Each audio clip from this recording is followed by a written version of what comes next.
नाज़रीन अहम ख़बरवार सां शेयर कंदासीं। इलेक्शन कमीशन पाकिस्तान तरफ़ां सिंध सरकार जी दरख़्वास्त ॿीहर रद्द कई वई आहे।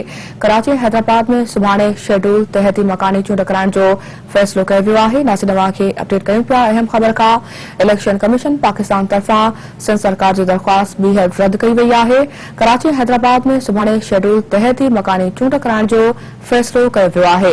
तव्हां खे नाज़रीन आगाह कयूं पिया अहम ख़बर खां त इलेक्शन कमीशन पाकिस्तान तरफ़ां सिंध सरकार जी दरख़्वास्त ॿीहर रद्द कई वई आहे। कराची हैदराबाद में सुभाणे शेड्यूल तहती मकानी चूंड कराइण जो फ़ैसिलो कयो वियो आहे। इलेक्शन कमीशन पाकिस्तान तरफ़ां सिंध सरकार जी दरख़्वास्त ॿीहर रद्द कई वई आहे। कराची हैदराबाद में सुभाणे शेड्यूल तहती मकानी चूंड कराइण जो फ़ैसिलो कयो वियो आहे। नाज़रीन तव्हां खे अपडेट कयूं पिया इलेक्शन कमीशन पाकिस्तान तरफ़ां सिंध सरकार जी दरख़्वास्त ॿीहर रद्द कई वई आहे। कराची हैदराबाद में सुभाणे शेड्यूल तहती मकानी चूंड कराइण जो फ़ैसिलो कयो वियो आहे। इन हवाले से तफ़सील राब्तो कयो आहे इस्लामाबाद में सिंध न्यूज़ जे ब्यूरो चीफ गोहर कांग्रे सां। गोहर, इलेक्शन कमीशन पाकिस्तान तरफ़ां सिंध सरकार जी दरख़्वास्त ॿीहर रद्द कई वई आहे, अपडेट कजो।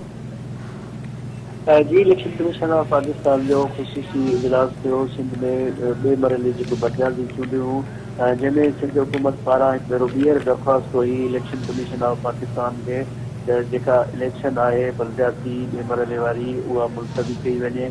इलेक्शन कमीशन ऑफ पाकिस्तान जे अॼु इजलास में हिकु भेरो ॿीहर जाइज़ो वरितो वियो ऐं जेका सिंध हुकूमत जेका गुज़ारिश कई इलेक्शन कमीशन खे उनजो जाइज़ो वरितो वियो ऐं मेंबर जेके शरीक हुआ इजलास में उन्हनि इहो फ़ैसिलो कयो त सिंध हुकूमत जी जेका दरख़्वास्त आहे उहा ॿुधणी जोगी न आहे छो त सिंध में जेको बलदियाती इलेक्शन जो पहिरियों मरहलो मुकमल थी वियो, हाणे ॿिए मरहलो ज़रूरी आहे। जेकॾहिं हिन वक़्तु इलेक्शन डिलेट थींदी त वधीक डिलेट थींदी ऐं जेको बलदियाती निज़ाम आहे उहो मुतासिर थींदो, जंहिं सबबु इलेक्शन कमीशन ऑफ पाकिस्तान फ़ैसिलो कयो आहे त जेका सिंध में ॿिए मरहले जी बलदियाती चूंड आहे उहा चूंड 15 जनवरी ते कई वेंदी। साॻियो जेको पहिरियों फ़ैसिलो हो काल्ह वारो उहो फ़ैसिलो इलेक्शन कमीशन ऑफ पाकिस्तान बरक़रार रखियो आहे। जी।